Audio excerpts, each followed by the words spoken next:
you a human being? Are you also a Browns fan? Well, if you said yes to both of those things, then there's a good chance you're probably a little tired of our local Cleveland Brown sports media. Same old thing, day after day, night after night. It's time to hang the cleats up. It's time to pass the torch. If you're looking for something fun, something fresh, something where four people literally smack themselves in the face over and over with hot take after hot take, then my boys at Down with the Browns is where you want to be. It's just good for your soul. Available on Apple Podcast, YouTube, and Twitter. Getting down with the Browns. And welcome back to another episode of Dine with the Browns, baby. Here with KFC and the Buff. What is up? You know what's up. It's been a long time coming, especially for a lot of people that have been asking around the show, Brandon specifically. When would I pay up for the T-shirt bet? For people that don't know, way back when we launched a quick contest between me and KFC who would sell the most of their personalized T-shirts. When I made the bet at the time, I didn't realize that people, as a joke, would buy Christian's T-shirt just at my expense. And Now, the original bet was for me to jump in the lake during the winter due to logistical and sometimes weather reasons. Just didn't work out. So there's no point jumping in the lake now, as it's not really that cold. So Christian and I decided on, okay, what's the next worst thing, and one thing that I discovered that I hate ever since meeting Christian would be shotgunning energy drinks, specifically Bang. Now I don't know what I'm kind of more disappointed in, the fact that I'm doing this or the fact that I picked the flavor Bangster Berry. oh, Bangster Berry. And just like all the names were like awful. that's where it's What is at. it? Celsius. Oh, the Celsius. For the longest time, I thought those were like alcoholic seltzers for the longest time. No, they're energy drinks. Oh God, this is going to be gross. This is awful. It's no fun. I don't understand why you do this. I'm glad that you're happy, Brandon. I'm over the moon about it. But all right. So here goes. Dripping.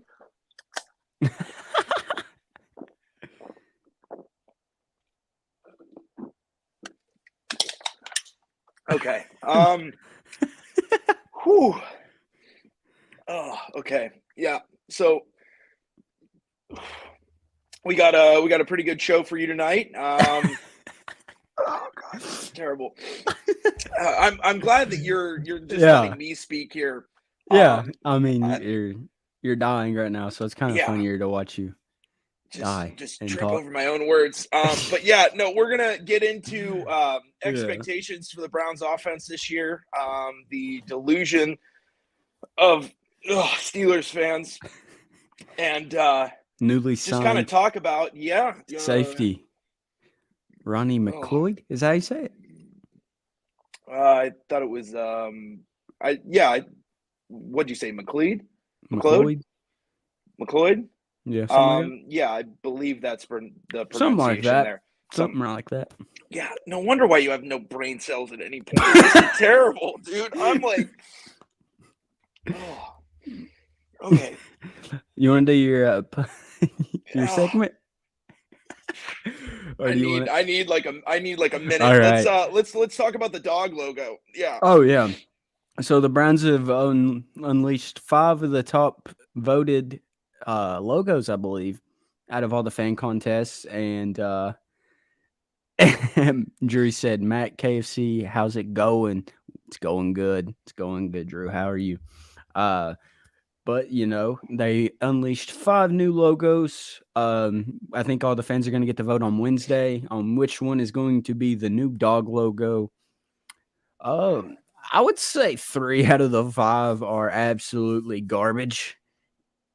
Is If it true that 3 of them were submitted by the team? They weren't even fan entries? I'm pretty sure, yeah. And what's funny is Because you I saw saw that tweet by Ross, right? yeah, Ross tweeted it and none of those were on there. And then uh Dude, this is terrible. but like 2 of them, the one that they put, the one that I think should win wasn't even like a top like 10 vote. The one that's in the bottom right of the picture that they released of the top 5. Are you talking about the one that that Carnsey Yeah. promoted, right? Yeah, no, Yeah. that was actually my favorite one out of the bunch there. Like that one legit because it had a bunch of like symbols, a bunch of like just small little details Yeah, details. that paid homage to Cleveland. God. Dude, this is I'm telling you, I'm just fighting demons over here. Trying to just keep it all together. This is bad.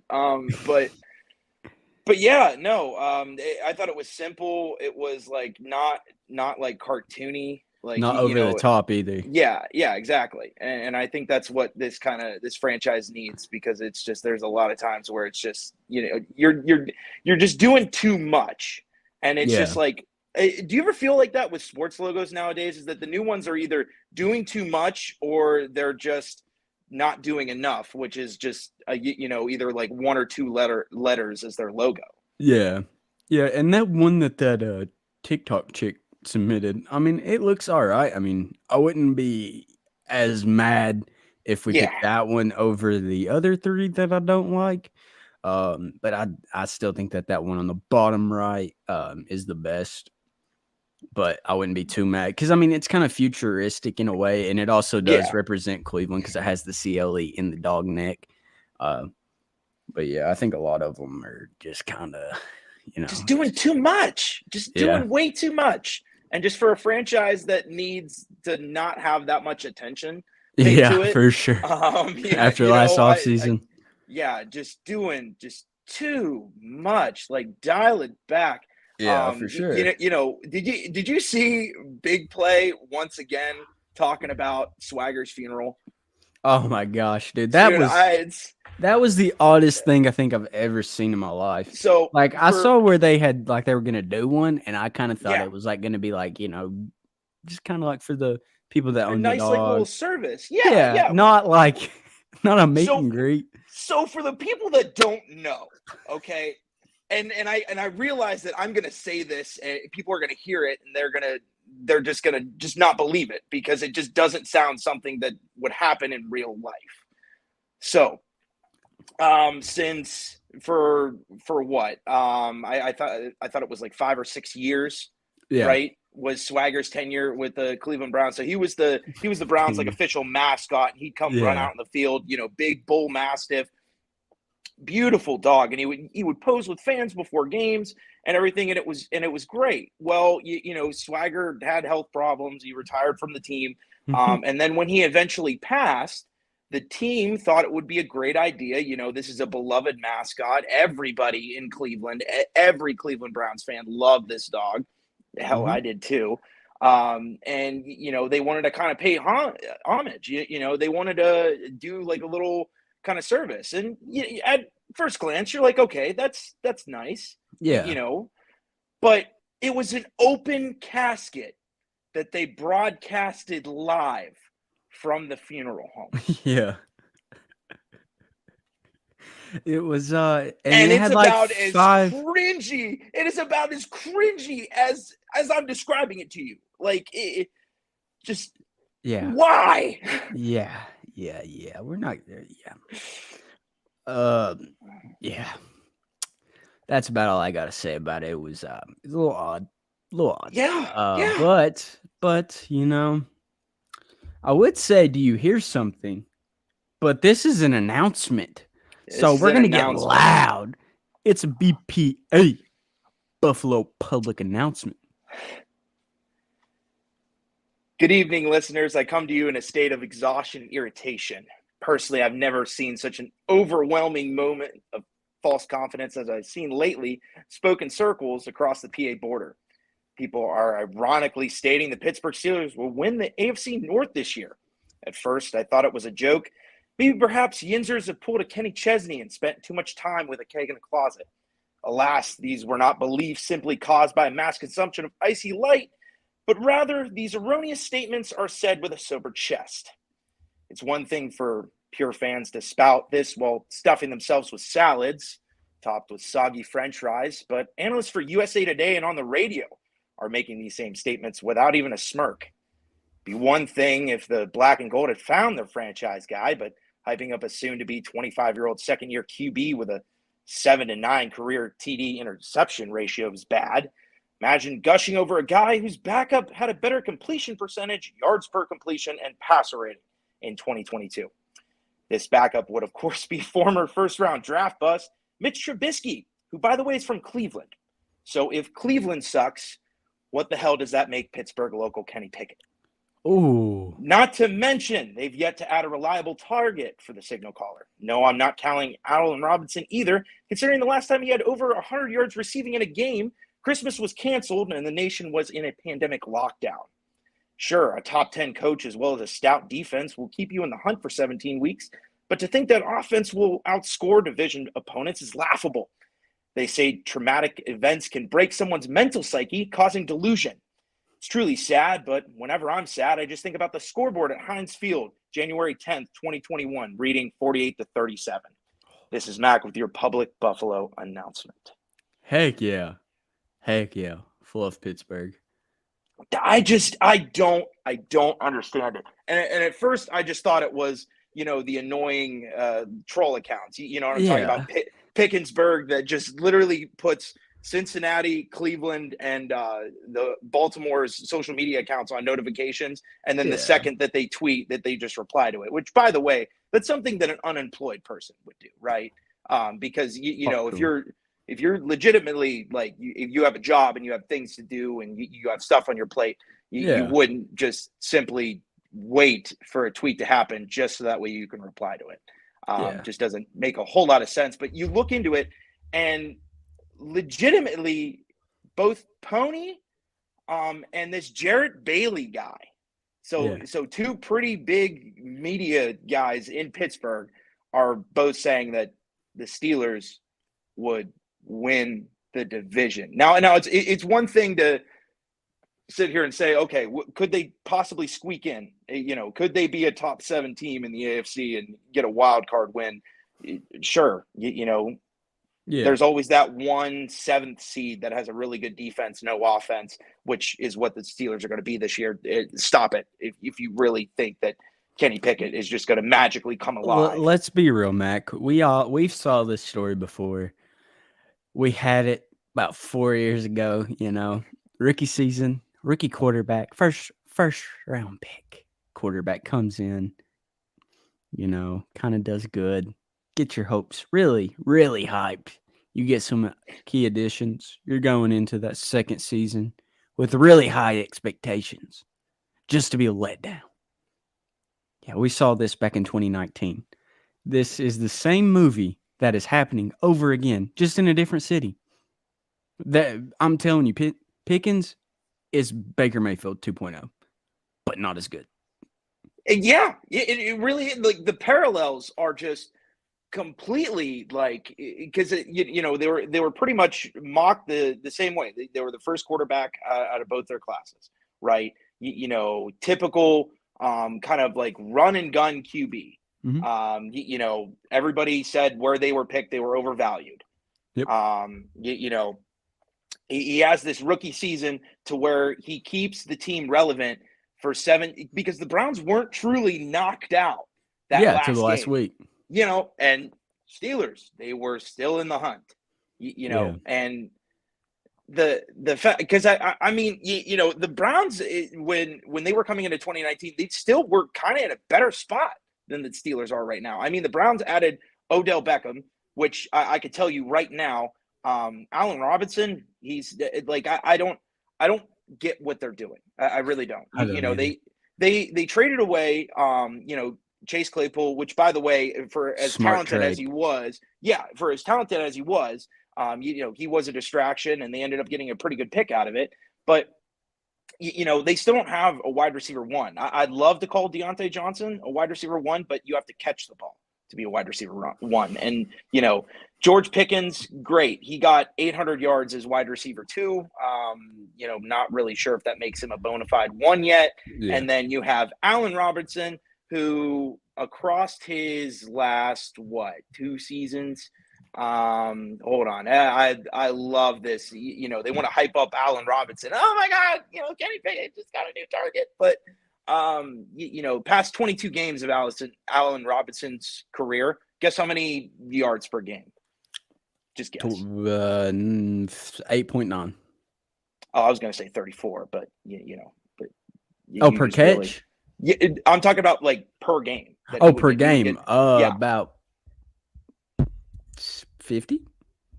34. 34? 34. 34 is the number of the past 22 games.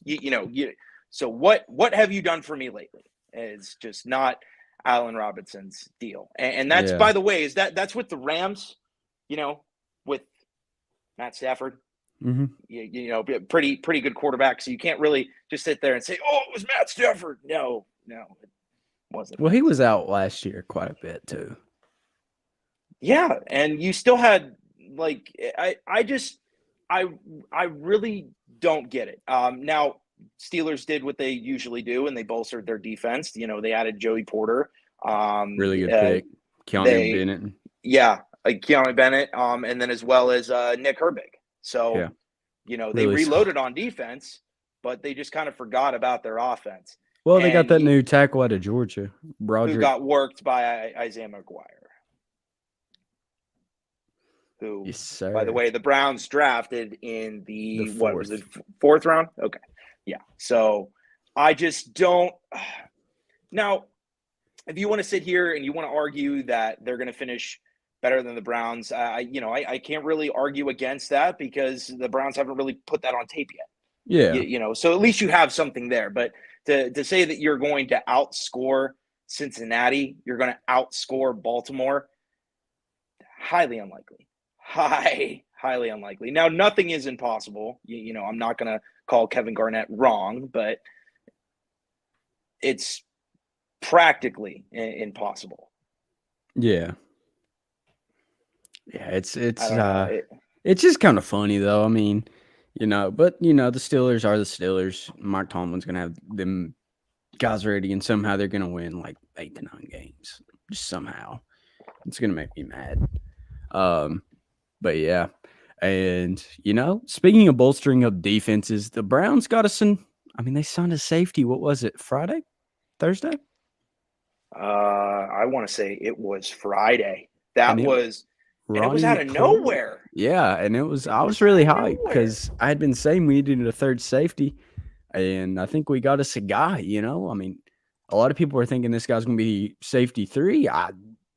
You don't know. I mean, he's pretty good. I mean, last year, PFF, his coverage grade was at 85.3. His overall defensive grade was at 80.1. And, I mean, dude's pretty solid to be 32. I mean, and he's got that Super Bowl experience in Jim Schwartz's defense. Yeah, and I really do think that this is just an amazing, just solid depth pick, right? They couldn't get any of the safeties that they wanted at what they valued, so they went and they signed the next best guy who's a veteran that's available. Now you said all those things about for cheap too, so it's not hurting the cap. Andrew Berry's not getting his wallet out here. But so those stats that you read off last year, that was when he was a box safety and he wasn't really playing his position. Now, Jim Schwartz, the guy that coached Rodney for 3 years in Philly, he had an average passer rating of under 53. So 100 is really good for a passer rating for a QB.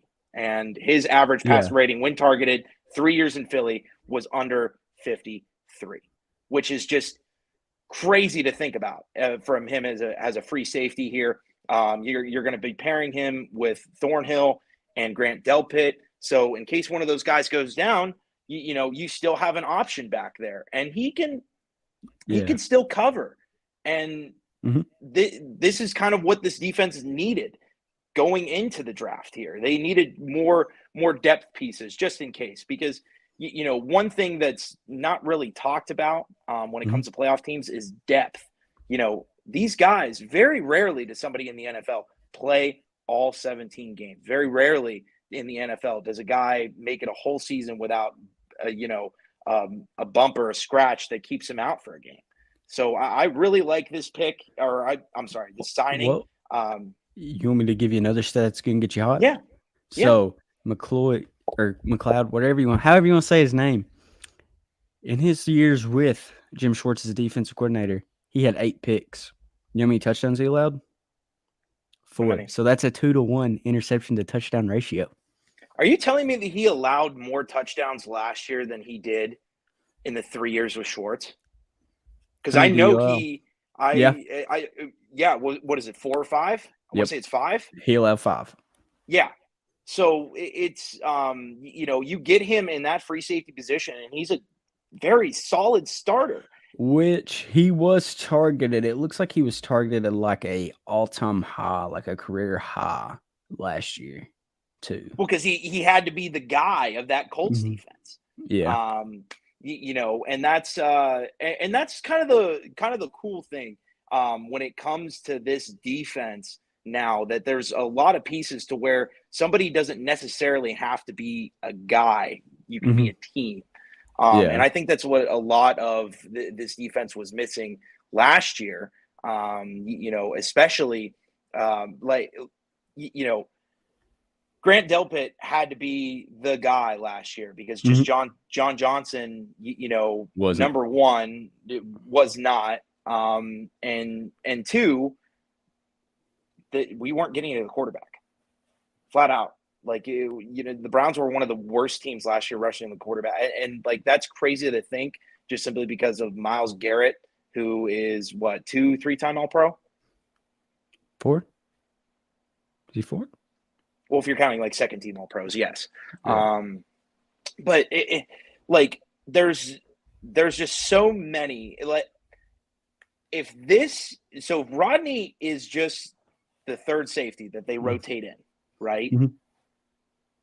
Great. Because I'll take him over any third safety in the NFL right now. Yeah, this is probably the best secondary I'd say we've had since 2014. And you remember how good that secondary was. Joe Hayden locking down everybody. Deontay Whitner. Deshaun Gibson. Deshaun Gibson was insane. He led the league in interceptions, didn't he? Yeah. Well, I mean, I think we led the league in interceptions there for a minute. Because I know Hayden had 3 or 4. Buster Screens had 3 or 4. And then who was on the other side of Hayden? Because I know Buster Screens played. He was the slot. And I mean, even Justin Gilbert hopped in for a pick or 2. Because I know he had that pick 6 against the Colts. Yeah, and then he disappeared off the face of the earth. That was just wild. He was never there. But yeah, I mean, this if the secondary can stay healthy, I'm gonna say it's a top 3 secondary in the league next year. Yeah. Like, now, I the mean, only you problem can with that is just, they gotta generate pressure up front. And I'm still, granted, they have a plan. So yeah, I'm for not sure. And worried. I think you'll see some signings post June 1st. I think they're waiting on that to make. I think we still got a shot at Frank Clark. I know we probably don't need another edge rusher. But I think very good shot at Frank Clark. And one thing that I've noticed quite a bit this offseason, if you look at like the people that we've signed, a lot of the people we've signed have had Super Bowl experience. 2 guys in the safety room, 2 Super Bowl champions. Who else have we got? There's a couple more pieces that we've gotten that have like Super Bowl experience and playoff experience. Dalvin Tomlinson, playoff experience. Exactly. You got Ogbo. Ogbo. Yeah, he was with the Rams. Mm-hmm. He was a depth guy there, but I think he still has Super Bowl, don't he? Yeah. No, he does. He definitely does. Because he was on that 2021 Rams team. Yep. But for me, it's just more or less because I know that they have a plan. Jim Schwartz isn't a guy that just goes into his season and wings it. Obviously he was in Andrew Barry's ear when picking, 98. yeah, Siaki. yeah, Siaki. I don't know if that's the correct pronunciation. I don't care. That's but, how I'm saying it. Jesus. Okay. Siaki. Okay. Like Taki. Here at Down with the Browns, we do not condone Christian's pronunciations of athletes, and we do apologize if we get them incorrectly. But now that we have that, okay.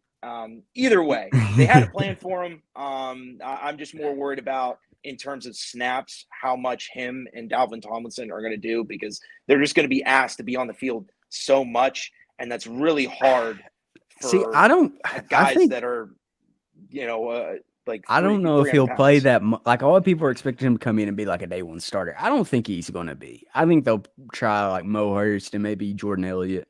I think Jordan Elliott stays on the team. I think they're trying to. Jordan Elliott is 100% still there. I think that they'll let him in. Mo Hurst will get some snaps. Probably, I would say you'll see him in there, but he won't be like a main. He'll be like a rotation piece till he proves himself.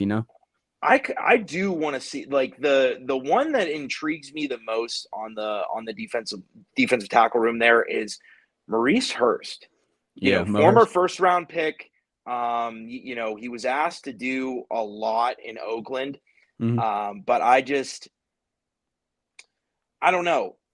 He's a hell of an athlete. I mean, he was running 21 miles an hour on that treadmill, and he's 300 pounds. Dude, he's a tank. So, it's going to be interesting to see what he's like rushing the pass on third down. Drew said that Hill guy. Yeah, Tristan Hill. He's still young. He's just 23 or 24, man. He's still really young, and he's been in the league for 4 years. I actually like that sounding quite a bit.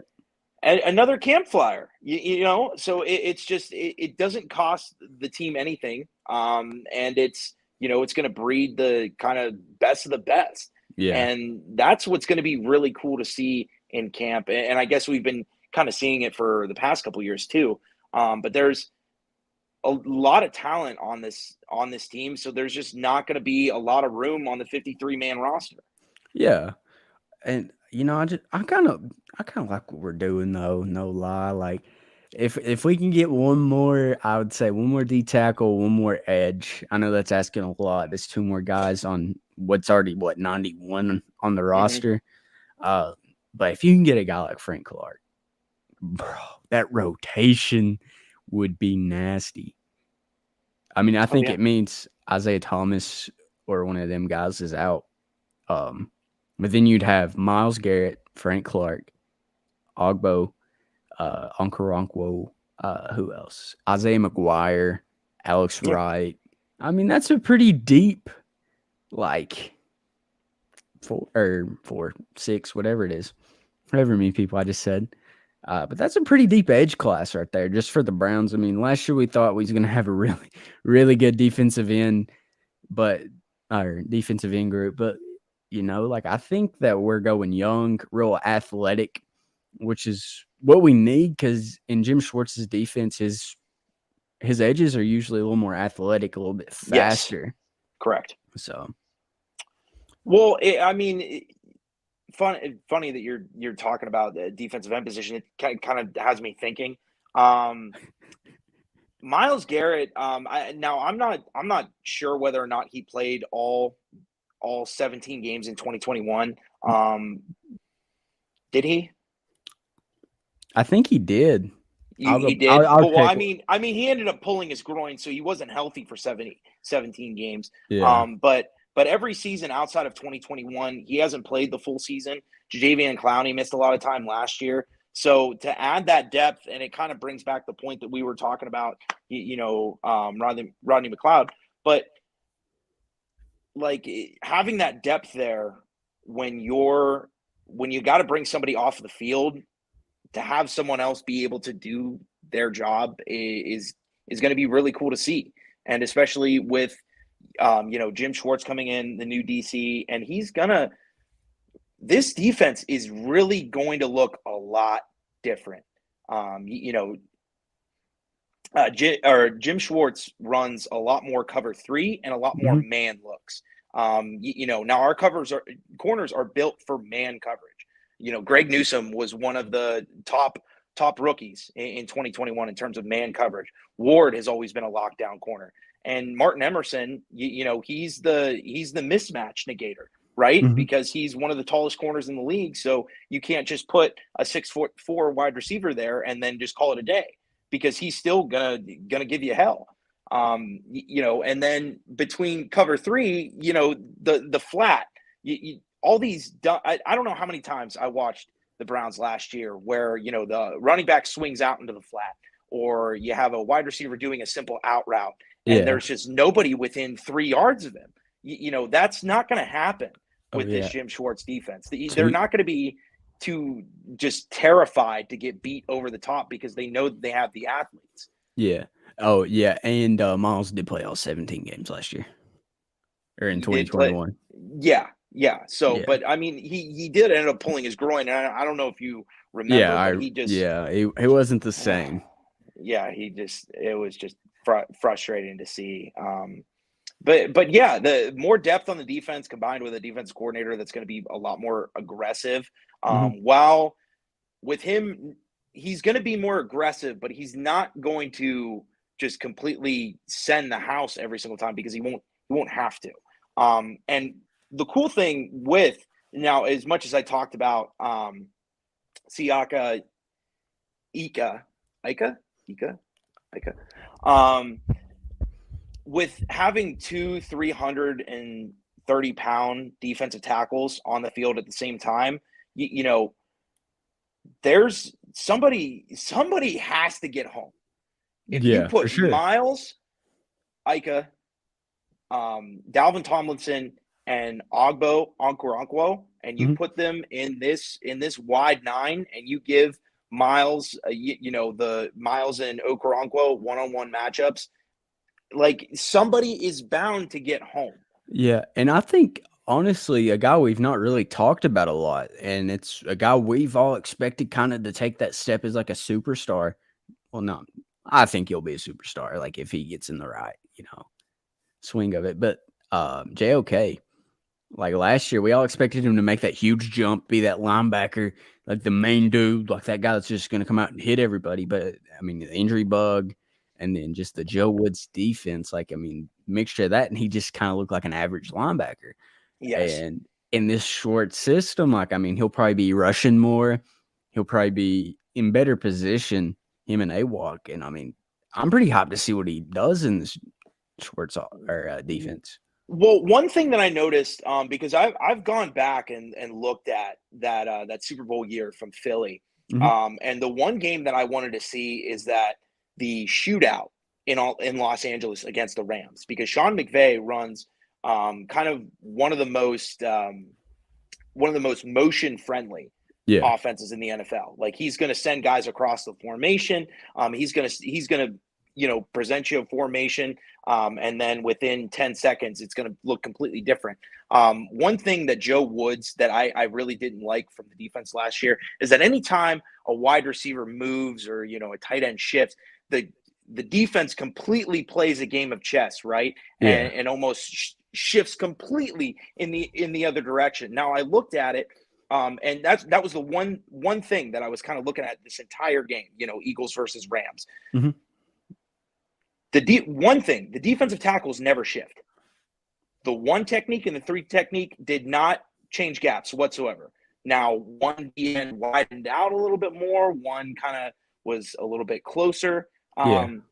to the offensive tackle there. The linebackers maybe did a sidestep or anything, but there was a lot of times last year with the Browns defense, guys getting caught out of position because they were trying to shift way too late. Mhm. And when you're not ready for the snap, there's going to be a ton of errors, and the defense didn't look organized. The defense didn't look like they were ready to play. It was Well, and the almost thing like, was is, like, it yeah, it started off like that, and usually defenses adjust toward the end of the season, which they kinda did a little bit. They looked a lot better toward the end of the year, but, I mean, the Jets game, man, and then the Panthers game, like, right off the bat, like, we almost lost that Panthers game because of it. Like Robbie Anderson took that 60 yards to the house, Yeah, just out of wide nowhere. open, and then Wide open out of nowhere. And then we blew a 14 or a 13-point lead in less than 2 minutes against the Jets in week 2. Mm-hmm. And then you started to see the same thing in Pittsburgh week 3, but luckily we won that one. That one was still nail biter. I mean, we were all together for that game. Was I not like cussing up a storm practically until mid third quarter? And Superman 10 luckily batted the ball out on the onside kick. So. Oh yeah, seriously. But yeah, like I really do think that, and Jim Schwartz has done this across the league for many years. He's led a top running defense in the league for many, many years as a defensive coordinator. Mm-hmm. So there's no doubt that he's going to bring a certain level of organization and a certain simplicity to defense, because, the simple that you can, like, I never understood the whole super intellectual aspect of play calling in football at really any level, right? You're trying so hard to outsmart your opponent that the players aren't grasping the concept. So, if your players don't understand the scheme and aren't performing it correctly, what is the whole point of the scheme? Yeah, I get that. And it's like they forget the basics. Like last year, it felt like tackling was not practiced at all. Well, because they were just constantly caught out of gaps. I mean, you could tell that a lot of players just simply didn't know where to put their hat half the time. Mm-hmm. Because the problem with JOK, now, of course, he had, his ankle that caused him to be out for the rest of the year. Of course he had that. But there was a lot of times where he was just flat out not in the right gap. That's day one. I promise you, ask like anybody in the NFL. Run fits are day one. Run defense. What gap are you in control of? That's day one of training camp in terms of defense. Yeah. So I really do think that we're going to see night and day with this Browns defense and with Jim Schwartz as defense coordinator. And I think he's going to put everyone in the best position to succeed. I don't think that we're going to see now, if the Browns do get beat next year on defense, I really do think it's going to be, they're going to make teams earn it. It's not going to be, like you said, the Robbie Anderson bust, or, having, Corey Davis be wide open without anyone within 10 yards of him. And Garrett in Wilson. The Jets game. You're not going to go down and play a fourth place, divisional team in the NFC down in a dome and get run for how many rushing yards that game? Over 200? Which one? Falcons. Oh, dude, they ran the ball like 13 straight times, and it was like the same run play. And they just kept flipping sides. Yeah, because you had defensive ends that would, they would knife inside. And, linebackers would have to backdoor things because they're not in the right gap. So they would have to go behind their blocker instead of in front of them Usually when you hold a quarterback in this era of football to under 800 yards, usually you win. You usually win by a big margin. You freaking win. Yeah. And I don't know, man. Like, just coming off the Pittsburgh game, going into that one. But, I mean, there was a situation happened with Myles Garrett, and he wasn't in that game. I'm not going to say if we had him, we would have won that game, because you never know. But I do think that would have helped stop the run a little bit. I don't know. The fact that and I hate, just you can play the what if game players. Well, yeah, that. But I mean, like, I feel bad openly bashing players, but Isaiah Rochelle tried a swim move or tried a spin move and then got 360 tossed. Yeah. I've never seen it. Maybe it was kind of very similar to like Josh McCown when he got helicoptered, in that end zone there. But that was just, I've never seen a defensive end try to spin and then get thrown. Yeah. 2 feet in the air. Like, that's pretty bad. Yeah. It's just, I don't know. Hopefully the defense looks a lot better. I think it will under Schwartz. Schwartz is proven, and that's one thing that I've been asking for. And we did pick up, like I said earlier, some Super Bowl-esque players that have played in the Super Bowl and all that. So I'm pretty hyped for the defense. Like I said earlier, hopefully we add a few more vets in there, more pieces. Frank Clark. Pounding on the table for him to be a Cleveland Brown, Cleveland's own, Well, Andrew Berry alluded that he's just not done yet, and he's shown that with the Rodney signing here. I'm telling you, I think he's waiting post June 1st, and I think that they're waiting for all that cap, the JJ that's thing. an extra $9 million. Yeah. I mean, $9 million for some of the guys that are left here. That's And a what is huge Frank Clark? difference. 28, 29? Or is he a little bit older? He's a little bit older. I want to say he is 31. Is he? Let me see. I thought he was like 28, 29. Yeah, he's 29. Or 29. Well, 29. he'll be 30 time season starts. Yeah. But, yeah, I mean, I'm hoping that we get him. I mean, dude, that rotation would be so nice. Well, just to have – I mean, just keep adding to the roster. I never want to sit here because especially with how much roster talk we've been doing since 2020, I never want to sit here and say, oh, well, the Browns don't have to add anyone else more, or a certain player sign would just further just congest the depth chart and blah blah blah. But just keep adding. And the more the merrier. And at the end of the day, the best people are going to make the 53. Yeah, for sure. It's, so whether that's a rookie, whether that's a second year guy, or whether that's an NFL vet, I want the best 53 on this team because it's go time. I want some dogs. And AB proved that he's not going to sit around and wait anymore for guys to develop. For sure. Especially with the Isaiah McGuire pick. I think that was a shot at Alex Wright just a little bit. Yeah. For sure. Learn how to stay in your gap and learn how to pass rush, or we got another guy that we're going to put at that position and see if he can beat you out. So I mean, he did that with Harrison Bryant, with Atkins. He's doing that with David Bell. Cedric Tillman, the very first pick the Browns did this year. So there's no lock for David Bell to make this roster. There's no lock for Alex the wide Wright. receiver room's looking pretty stout. I'm liking it. Do you just want to dig right into the offense now? I mean, since you brought it up, let's switch. Let's switch. So, to what to expect for the Browns offense this year? Yeah, and I brought this up to the group chat. What was it? I want to say it was maybe Saturday. Yeah, because I felt like I was just in and out, running around. But for me, in terms of expectations for this offense, they got to at least be, if not top 10, top 12. Because you have to. The name of the game is outscore your opponent, right? Yeah. And the last thing that you want to do is, not saying that you can't rely on this defense, not saying that they won't be able to rely on this defense, but finally Kevin Stefanski has everything that he needs.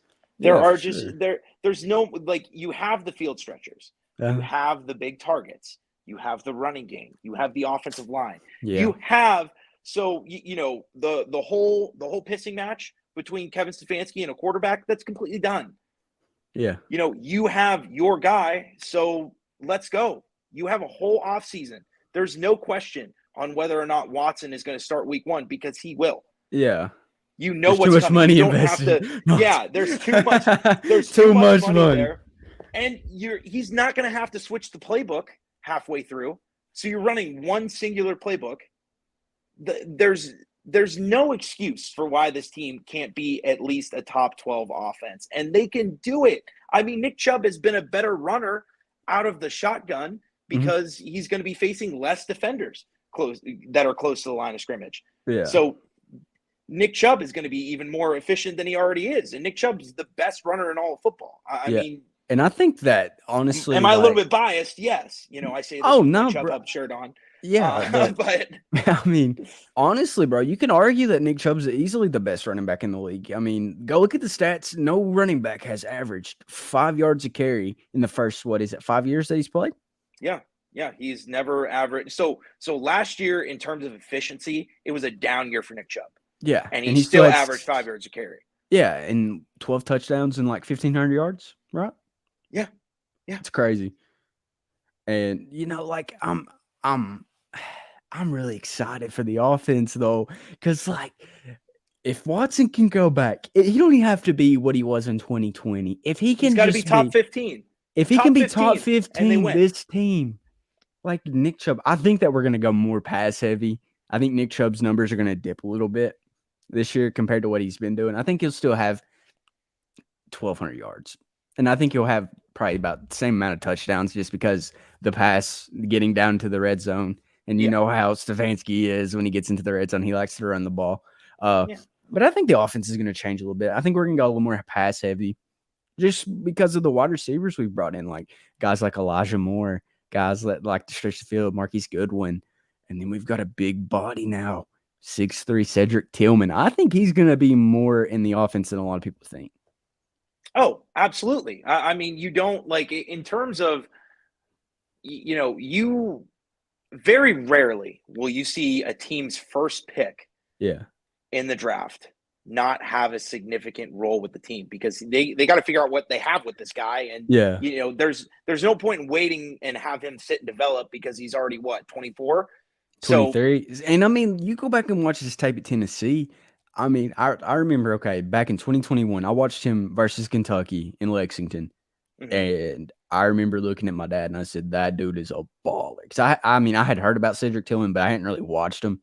But this dude was making grown man plays, like just going up, snagging it over people. Like, and I was like, I don't like this. I was pretty angry about it. But, dad's. Well, he's going to be, and what's the nutty part about it is that, so, everybody's saying, oh, well, Cedric Tillman's going to get locked up and, he has technique issues against press man. And, while the technique stuff is true, he's going to be playing against teams' fourth best corner because you have Amari Cooper, who's one of the best route runners in the NFL. You have Donovan Peoples-Jones, who has been one of the most efficient wide receivers in the NFL in terms of yards per catch. The dude's been ridiculous the past 2 years and still, for some reason, doesn't have the respect of NFL fans. I don't know why, but, he had as many 20-yard catches as T. Higgins and Jamar Chase on less targets. Yeah. But yet, for some odd reason, they're going to say, oh, Donovan Peoples-Jones, he doesn't even deserve to get paid. So you have that as wide receiver too. You have Elijah Moore, who has elite speed and is a deep threat. See, I was hyped when we got Elijah Moore, but I'm gonna tone back my expectations on him because I know what he can be, but we've not yet seen it. I know the quarterback play's not been great for him. He's been playing with some mama bangers and Zach Wilson. But like I just want to see him prove it before I get all hyped up. He doesn't even need to have a big season because and that's the thing with this Kevin Stefanski offense is that he finally has all the pieces for this to be truly balanced. You're not going to see a guy that's just going to have way more targets compared to everyone else because the name of the game is going to be sharing the football. But that's where this team is going to succeed because you look at Elijah Moore and how he can stretch a defense. You can't play single high safety against these wide receivers. Somebody's going to get downfield. So what does that do? That takes one more defender out of the box. Yeah. And when you do that, you have guys that can so not only Nick Chubb, but you also have David Njoku, who's going to eat over the middle. You have Cedric Tillman, another big body, over the middle. Yeah. So, you're going to have a lot of people and a lot of places to put this football, which makes it easier on the quarterback. And, there's this concept that I'll never understand in the NFL and in terms of sports talk is that we always want to, they'll be the first people to rank quarterbacks, right? And they say, this is Yeah. the best guy. This is the best guy. And then they're always talking about, oh, well, this guy did, this guy needs to do more, compared to this guy. But it's just, why don't you want to make the job easier on the quarterback, right? Yeah.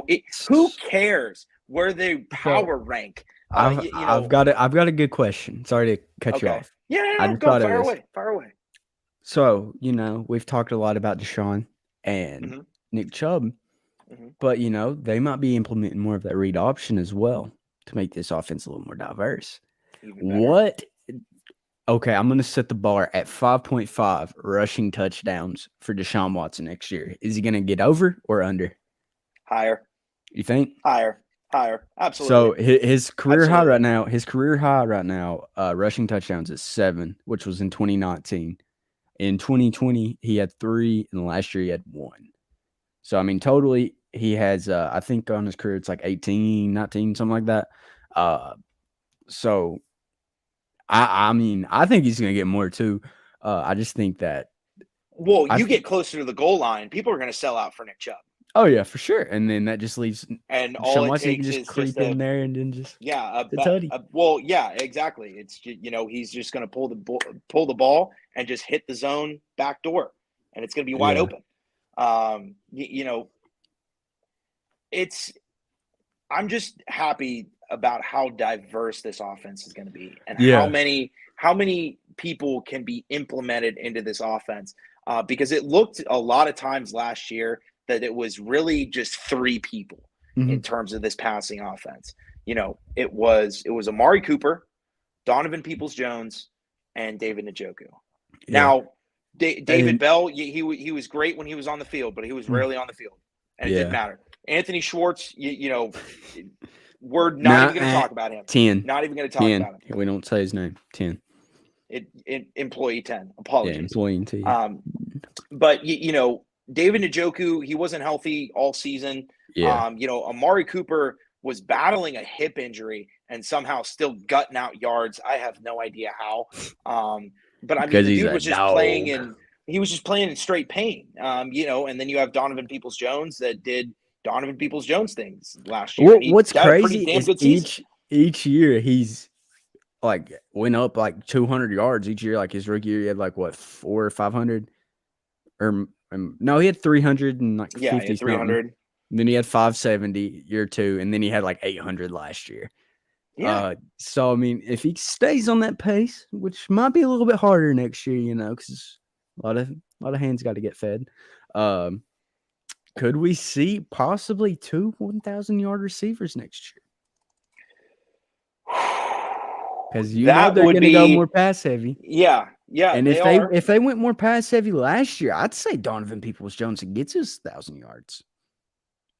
I was really surprised to see him not get 1,000 yards. I really thought it was going to happen. Yeah. I think a big thing just hindered at it, because you could tell that there was a chemistry between David Njoku and Jacoby Brissett, and then as well as him and Amari Cooper. But it's just there was some kind of disconnect between Brissett and Donovan Peoples-Jones. It was the chemistry just wasn't right. I don't want to say that Jacoby Brissett was necessarily doing a bad job, but one of the best plays that Donovan Peoples-Jones made versus Jacoby was that bomb that he threw against the Atlanta Falcons, where if it was just a half a centimeter, short, Donovan Peoples-Jones would have caught that, ran in for a touchdown. How about the missed play action against Cincinnati, where it was the trick play on 4th and 1, and Donovan Peoples-Jones wide open in the end zone just missed him. So, I really, when I look at Donovan Peoples-Jones' season last year, to me, granted, not getting 1,000 yards is not getting 1,000 yards. You can't refute that. Yeah. But I kind of look at it as a 1,000-yard season, because when Watson came in, that slowly became Watson. I mean, outside of the Washington game, Donovan Peoples-Jones was his more favorite target. Mm-hmm. He had the 100-yard game against Cincinnati. They they did that trick play with him coming out of the backfield against Baltimore, which that was a cool wrinkle to see. Yeah. And I really do. I don't get the concept. If somebody could just clue me in, that would be great. But why is there a belief around Cleveland fans that Andrew Berry won't pay Donovan Peoples-Jones? I don't get it.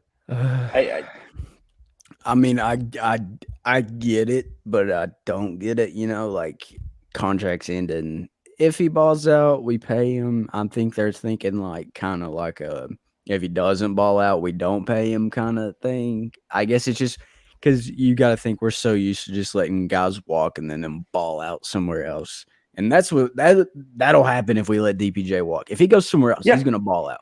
So you might as well just keep him here. He likes Cleveland. You can tell he likes Cleveland. But yeah, I think we just he earned his way. Yeah, for team. sure. And that's what I love about him. He wasn't. I'm not going to name names. I'm going to stay positive. I'm not going to rip on a certain player that I usually rip on from time to time. But when you see some players come into the organization, there are some that earn it and earn their spot, and there's some people that are born on third base. Mm-hmm. Donovan Peoples-Jones came in at what, wide receiver 5, wide receiver 6 in 2020. Yeah, I mean, okay, you go to that, and then they throw him into the Bengals game that OBJ tears his ACL, and he comes in and balls. Let's go before that. That's the game that he made his field blocking. He's on the field blocking and earning his spot and sealing the edge on the perimeter. Like he made it so that way he is valuable on the field. No matter what I was trying to say. It's like when he got his chance, he balled out. Game-winning touchdown, 2 tutties in that game, bro. Like, came out and balled. Like, and he wasn't wide open either. It was a back shoulder, two tapper. That's technique. People don't talk about that catch, but that was honestly, I can say confidently that outside of the one-hander, because I mean, David Njoku catching the one-hander against Tampa Bay Buccaneers, that was the greatest Browns catch that I've ever seen in my entire life. But the second one would be Donovan Peoples-Jones keeping 2 feet in on an absolute tightrope. Oh yeah, in the back corner in the end zone. Like that was just nutty. Yeah. I couldn't believe it. Could not believe it. And you're telling me that you don't want this guy to be. I know that that building is in love with Donovan Peoples-Jones. They've been wanting to get him going for years. Ever since the 2020 season, they wanted to get him more involved.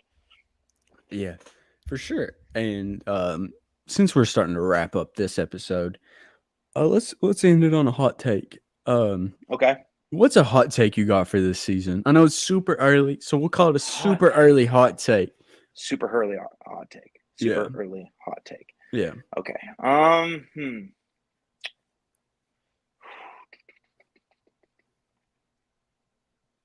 Gotta think about it, don't you? Yeah. No, I definitely have to think about it. To me, see, I don't even have one. You ready for mine? I've already thought of this. Oh, I think go ahead. I think Denzel Ward is gonna have the best year of his career in terms of picks. I think he's going to have 5+ this year. I think he's gonna show people why we call him the Ward, to have them people on lockdown. So, and I hate to just do a take based off of yours. Yeah. But I would flip the script. I really do think that Martin Emerson, he didn't have an interception last year, did he? I think he had one. Let me check. I'll check for you. I believe he had one. For the life of me, I can't remember because he had that. He didn't. Almost he didn't. one. Yeah, so I think that he's at least going to get 3 interceptions next year, just simply because of the fact that I don't think they're going to target Ward as much, and especially with playing more man coverage, Greg Newsome's not going to be caught in a bind a lot like he was last year. And people for some odd reason, well, I guess it was because he was a rookie, but a lot of teams like to pick on Martin Emerson, and he did give up a few touchdowns, but but like the touchdowns that he gave up, I mean, they were just thrown on a rope and dropped in a basket. Like it was some of the kind of crazy throws that you would see in the season. But I think if anybody is going to really break out as if, and I realize this is ridiculous of me saying this because Martin Emerson had a very solid season last year. And I really do think that he kind of played like corner number 2. Emerson? I realize people are going to get upset with that, but like, you know, to me, he was the second best corner on the team last year. And to think that I like that hot take, MC. I would just say that that's the correct take. MC says hot take, take 12-5 win the division. Now, if he's saying that the Browns are 12-5 and win the division, Mhm. or is he saying 12-5 is what it's going to take to win the division? I think he's saying 12-5 and win the division. Okay. I like that hot take. I mean, it's possible. And like I've said on previous shows, that needs to be the bar for this team. And I realize that sounds ridiculous because every coach comes in, writes on the whiteboard, win the division. You know, they circle it. It's the very first goal. You win the division. Speaking of that record, the schedule does drop Thursday. We're not going to do an episode on that. We'll probably just recap it next Monday. But we will be dropping our takes on Twitter and maybe Facebook and Instagram on what we do believe the schedule, what we do think the schedule will be, you know? Because, I mean, there's always going to be those scheduling games like the trap games that you'll be looking forward to, like a Pittsburgh or a Cincinnati, and then that team that's supposed to go like 0-17 sneaks up and beats you. Like, there's always those games that you're going to lose that you should win, and the games that you should lose that you win. That's just how it always goes. But yeah, we will be dropping those takes sometime Thursday because I think the schedule drops at 8 o'clock. And they'll probably do some big hot video, and then Oh, and also the new dog logo thing. I think that's going to be Wednesday. Voting. Voting's Wednesday. And then before you forget, everybody listening, if you like what's going on, follow us Twitter, Instagram, Facebook, and subscribe to us on YouTube. We're going to be doing giveaways very soon.